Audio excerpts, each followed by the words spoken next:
Okay, good morning. I'm going to talk to you today about making space in marine engineering. Ooh. And what we can see if you go just down to the coast, any coast around the world, is that you'll quite often see artificial structures where natural habitat used to be. We've got seafronts or promenades where people walk along. We can see coastal defence structures going in to protect our habitats.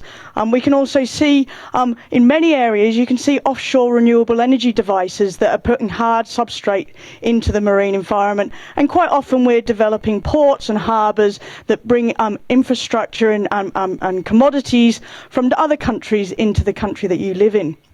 And collectively, we often term this ocean sprawl, and it's exactly analogous to the urban sprawl that we're all familiar with if you live in your towns and cities. And the reason that we're seeing this increase in artificial structures in the marine environment are twofold.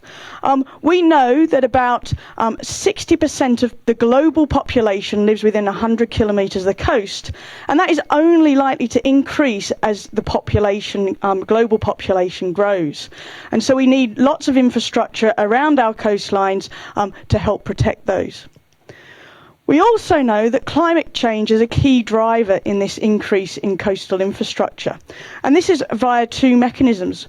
One is in response to adaptation, so making our cities, our towns, adapted to future climate change. So to the impacts of sea level rise and increased storminess, we put in coastal defence structures, we put higher walls on our harbours and ports. In addition, a lot of this infrastructure going into the marine environment is there to mitigate against the impacts of climate change. So we're seeing more and more large-scale offshore marine renewable development, so offshore wind farms, wave energy, tidal stream energy going into the waters around our coastlines. And this all puts hard structures into the marine environment. Unfortunately, most of this infrastructure is actually a really poor quality habitat when you compare it to natural rocky shores. So as a function of that, what you'll find is that you have much less species diversity and quite often non-natural communities, often populated by invasive species that can have negative economic effects on coastal communities. So what I want you to do now is sort of imagine yourself going down onto a rocky shore. And if you walk down onto that rocky shore, quite often it's hard to walk along because it's quite uneven. But you walk along that shore, you come to a rock pool and you pick up rocks and you find loads of interesting creatures within that. Perhaps crabs or fish. You might look in amongst crevices or under boulders and you find all of these really cool marine creatures within these habitats. And a lot of these are missing from these from these artificial structures because we don't have this complexity of these different habitats. You don't have these pools, you don't have these crevices. And so as a function of that, that leads to that reduced diversity.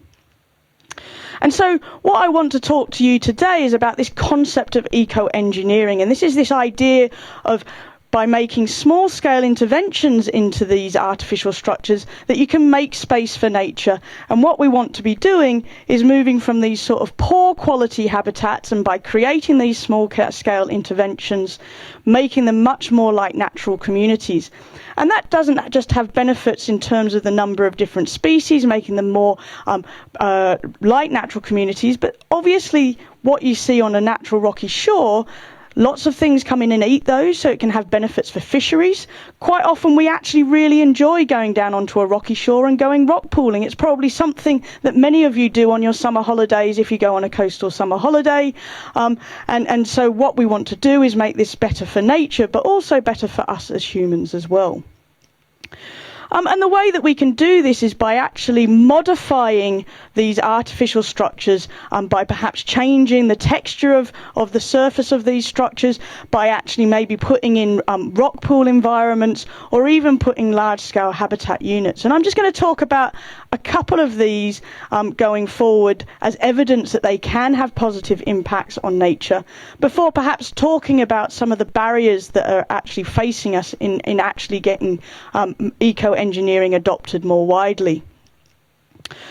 And so one of the really characteristic habitats you find on natural rocky shores is rock pools. And there's a whole range of different interventions that people have put forward to actually try and create these water-retaining features. Now, many of you might not actually even know that when you go down onto a rocky shore, when the tide is out, that all of the species that you're looking at are marine in nature. So they've evolved to live underwater. So when the tide is out and when we can walk along that rocky shore, all of these species are in an unnatural environment to them. They've had to evolve adaptations to live in the air, cope with the higher temperatures, cope with the fact that they're drying out when they're usually wet. And so rock pools can actually provide an environment that's much more similar to when the tide is in. And so various people have created bolt-on rock pools or designed in habitat features. One of the ones that I've been involved in is these types of drill-cored rock pools. And the advantage of these drill-cored rock pools is they can go into horizontal structures, such as offshore coastal defence, these sort of rip-rap groins. And so we got a bunch of guys down to use a diamond-tipped drill core to drill out these cores, and then we ran an experiment to see what colonised it. And so what we've got here is we did a comparison between what was on the normal coastal defence structure, so what would be there if we just threw these rocks down, and then what was living in these rock pools and how they differed.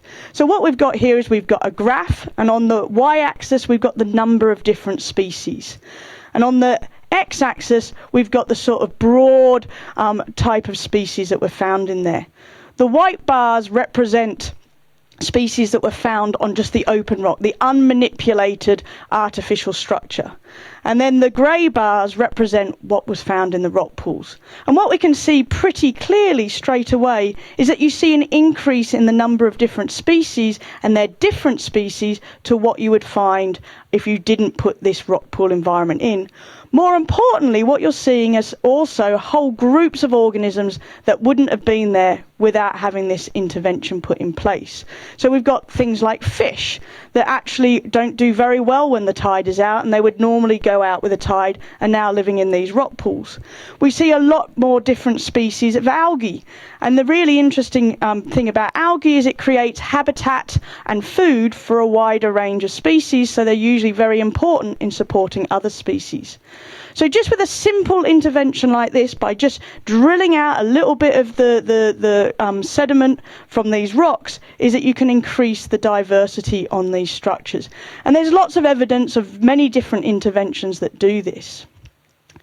And so we can see species like these crabs that we might have fun playing with. This guy here, this is a brown crab. So this is the type of species that quite often in the UK or in Europe you would be eating if you went to a restaurant. This guy's a bit small, but give him a few years and he could easily be on your dinner plate. There's also cool things, a bit difficult to see this one, but there's a little blenny in there. So if you're a kid going rock pooling down at the coast, it's pretty cool to find fish, and these guys are now living in these rock pools. There's also other interventions that people have done around the world, where this is a project that was established where they just created these different designs that sort of create a bit of shading, and this was tested around urbanised harbours around the world. This is some stuff that they're doing in Sydney Harbour. These are called living seawalls, and you can see that these are quite attractive to look at. So these are around the sandstone seawalls of Sydney Harbour. They look like they've perhaps been inspired by nature. And then some colleagues in Singapore have a very theoretical idea about how to increase diversity. So they've actually got these very geometric shapes, which they've shown theoretically should support the highest amount of diversity. But my colleagues here, actually what we're interested in is, could we create more natural habitats based on the thing that's missing from these artificial structures, which is the environments or the topography that you find on a natural rocky reef. And so technology is something that we can really use to our advantage these days. And so what we did is, around the coastline of Wales and also around the Irish Sea coastline of Ireland, is we did lots and lots of surveys of the biology. So we counted the number of different species, the type of species were in there. We also took lots of remote sensing images. So we had drones taking large-scale area images, LiDAR surveys, and we also used photogrammetry, where we took lots and lots of overlapping photos, which you can then create these really cool 3D images of the natural rocky reef. And as a function of this, we collected all of that biological information, and we looked for the natural rocky reefs that supported the most number of species, supported the species that were mostly missing from artificial structures, and also those natural reefs that actually supported the greatest number of rare taxa. And we actually got the biology from that. We then, using the photogrammetry, created these 3D models of the topographies that matched those biological indices. And then using colleagues in engineering colleagues, is that we use 3D printing to create molds of these natural habitats. And these were then cast in environmentally friendly concrete that has a much lower CO2 emissions than the normal Portland cement. So this image here reflects the natural topography that we can find on a local coastline near here. And so what we've now done is we had a small team of people, including undergraduate students and postdoctoral researchers. We became a bit of a hit down at the local beach during the summer, with all the tourists seeing us wandering around on the coast with large numbers of drills and things like that, and drilling these tiles onto the artificial reef.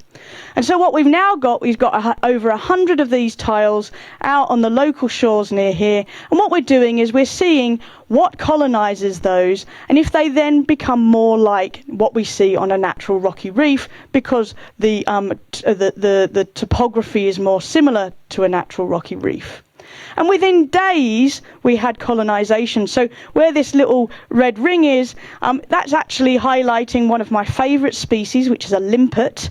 And in fact, it's my favorite species of limpet. It's the black-footed limpet. And this is a tiny baby. It's just settled out of the plankton. It's probably been there for 2 days. And then within a week, we had colonization of algae onto this that provides food and habitat for a wider range of species. And if you compared that to the artificial structure, we didn't have those there. So in the early days, we're already seeing that these are improving biodiversity. Now, while we were doing this, we actually managed to grab some media interest. And so we were interviewed by the BBC, and they put it out on their BBC Earth Facebook page, which supposedly, I think, has 4.1 million people who are subscribed to look at that page. So as a function of this interaction, we sort of were able to communicate our research to over 1,400 people, which is considerably more than probably read my scientific papers. And what we can see is that there was a range of responses of people. Lots of people liked it or loved it, but actually towards the right-hand side, we can see actually there were some angry faces or some teary faces, showing there was a mixed range of responses. And actually, for the first time in my life, I actually felt what it was like to be trolled. And some of the comments I'm not going to put up because they were quite angry, but actually there was a range of interesting responses from people who were very enthusiastic about what we're looking to do, people who really thought that this was quite innovative, but also others that were suggesting that we actually might be doing damage. So were we destroying the natural habitat? Leave the wildlife alone. They felt we were actually doing damage to this. Wouldn't this weaken the sea defences? And that's actually an interesting question and something that we're trying to address. We don't think it does, but we need to provide that evidence base. Others actually highlighted the carbon footprint, which again is a worthwhile comment to make. And others were saying that this was unnecessary and unproven.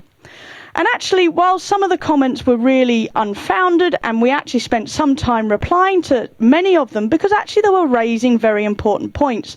And quite often with media is that things are crystallized down into very broad brush.